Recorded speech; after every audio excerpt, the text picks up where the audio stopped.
Pupils from Geluksdal Secondary School in Brakpan were allowed to vent their frustrations to Gauteng Education MEC Matome Chiloane. The MEC visited the school following yesterday's fatal stabbing of a grade 10 pupil. Learners say problems at the school have been escalating and they feel abandoned by their teachers. Let's get an update from our reporter Manqoba Mchunu. Manqoba, quite a shocking story. What are the parents and pupils saying about what happened at the school, not only yesterday, but in the preceding months? Well, what you know, Andy, is that these are issues that have been bubbling in that particular school, the issues of violence. And we spoke to some of the pupils who tell you that not a day goes by at the school where there are no incidents of violence. There are fights that break out almost every day inside the classes and also on the play grounds inside the school. And they're saying that, this has been a long time coming. What has happened here, they've been trying to raise these issues to their teachers. They've been trying to raise, some of the issues as far as their safety is concerned, but it seems that nobody's been listening all along. In fact, we also understand that some of the pupils, when they were, speaking to the MEC, saying that, they had even reported to some of the teachers when there were some of the pupils that were carrying weapons in the schools. I mean, these are dangerous weapons. We're talking about knives, we're talking about guns inside the school premises. And when they go to the teachers to report these pupils, they'll be told that, it's not our job, to deal with issues of crime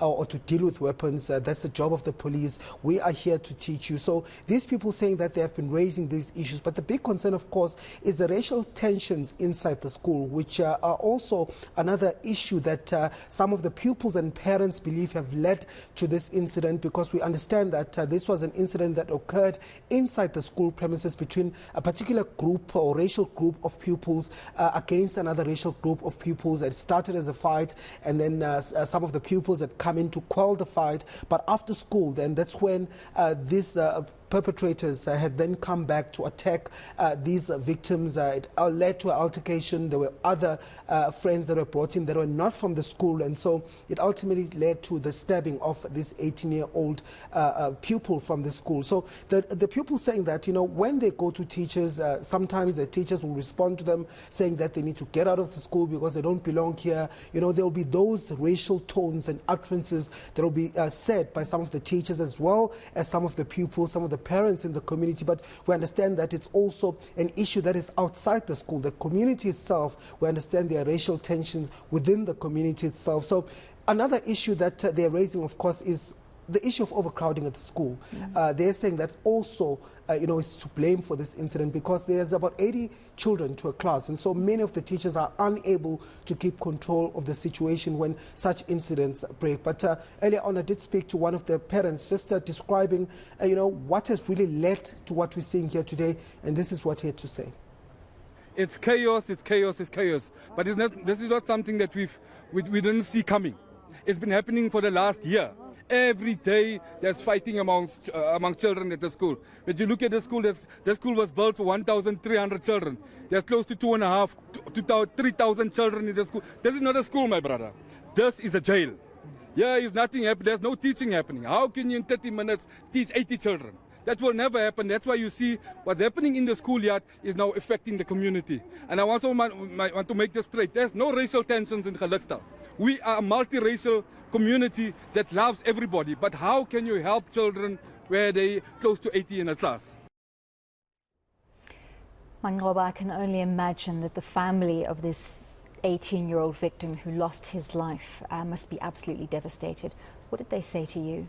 Absolutely gutted, by this incident. The family saying that up until now they still don't believe, what happened. They had received a call yesterday afternoon, when they were waiting for him to actually arrive back from school, only to be told that, he had been killed, he had been stabbed by some of the pupils at the school. Of course, they were quite shocked, but they're saying that it's not a surprise to them that this incident has happened. One, because there are racial tensions in the school, but secondly, because only the family saying that, this is an issue that they've been trying to raise with the school itself. This is not the first time that the incident had occurred. We understand that as early as last year, this group of boys that ultimately stabbed this young man had been fighting with him, they'd been harassing him, throughout last year. And so the family saying that they'd gone to school on numerous occasions to try to get get some action from the school, but nothing was done. They also went as far as the police. They opened a case with the police, and they gave the information to the police of these young men that were terrorizing their son. And they're saying that, the father saying that Andy, at some point he had to go to school almost every month because, his child would complain that, he'll be stopped, he'll be bullied by these, young men. And at the end of the school, they'll then target him outside of school. They'll take his money. They'll even, hit him with a shambok. And at some point, they also try to stab him. So this has been happening not for the first time. So the family is saying that they feel really let down by, the police. They feel let down by the school and the education department because this is an issue they've been trying to raise. But what has been most heartbreaking for the family is the fact that they say that, in the minutes leading to his death after he had been stabbed is, the community response, the fact that he was left there for quite some time. Nobody, offered to take him to hospital. He lied there until he lost his life with nobody, no teachers that were also there, no pupils, no parents, no, neighbors that had come to his rescue at the time. And they believe that his life could have been saved if there was somebody who could have, taken him into hospital. The hospital is not even far, and it's just a few minutes away from where he had died. But the family is saying that they're broken, and I spoke to them earlier on. No, as a family, we are very broken. But my concern, most of all, when we found Sean lying there, they said he's been lying there for hours, and then they've been waiting for an ambulance for 2 hours. Now, my quest is that to the community of Geluksdal or whoever, the teachers, I'm not blaming anybody, but throughout that 2 hours while they were waiting for an ambulance, couldn't have someone took him to the hospital, because from where Sean was lying is just a few minutes to the hospital where he could have been saved. And we were going to be eased to find Sean maybe in a hospital rather in a street, you understand, surrounded by people whom were doing nothing, and to be told Uguti they've been waiting for ambulance for 2 hours. He was in the Ipulu song is next to where he was lying. Someone could have taken him maybe with his car, took him to the hospital. It could have been something to know that at least Umigisi was bedlela, and then he failed and he died maybe in a hospital, not in a street. We feel like even the community there, it's like they didn't care. Where we found Ushan lying, it was next to an open gate. Where were the people of that house? Couldn't they have intervened somehow? I'm sure as a family, of course, you're raising these issues, but you're still looking for answers. I mean, the fact that it happened at a school, I'm sure this is something that is still shocking to you as a family. No, it's very sad. Ushan could have came back from school. We're waiting for him to come back from school. So it was said to get a call to say, come, he's lying there. What was done during the time they were waiting for the ambulance? That's my concern. So sad.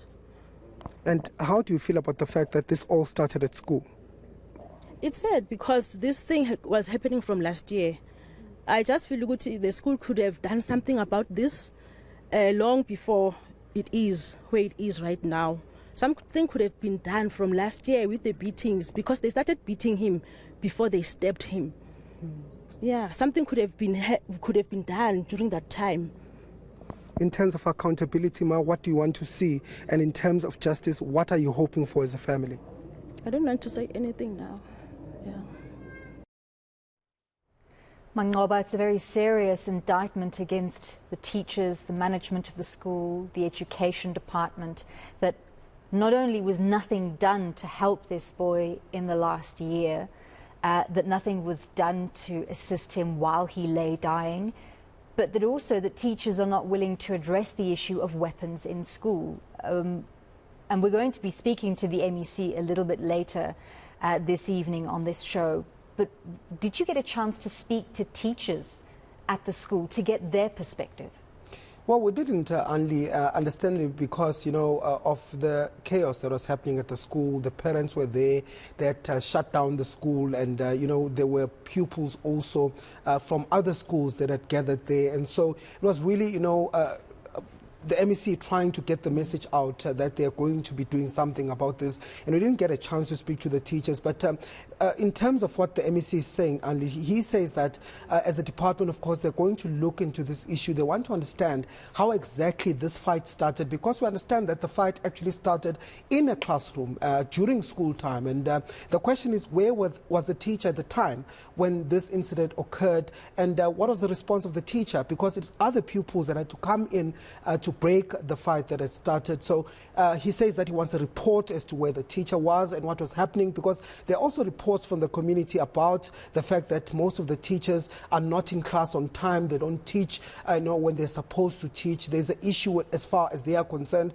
So he's saying that he wants a report from the school about what happened on that day. And also he says, as a department, they're going to be investigating and looking at some of the issues, but also importantly, the issue of racial tensions that has been raised by some of the parents, the black parents that is, who are saying that there are those issues at the school. He says that that is not acceptable and racism is a crime, and they are going to be looking into it. There's an investigation that they're going to be starting as a department. Of course, we know that the police are also continuing with their investigation. Manqoba, just before I let you go, also you told me a little bit earlier that pupils and community members saying the MEC, the Department of Education, only comes when someone has died. They do not attend to issues before the time when they have a chance, and that they only come when there are cameras around, and then they disappear again and the issues are left unattended. So we definitely will be taking up these issues with the MEC when he's on the show later. Thank you very much for that report. eNCA's Manqoba Mchunu reporting on that terrible stabbing in Brakpan yesterday.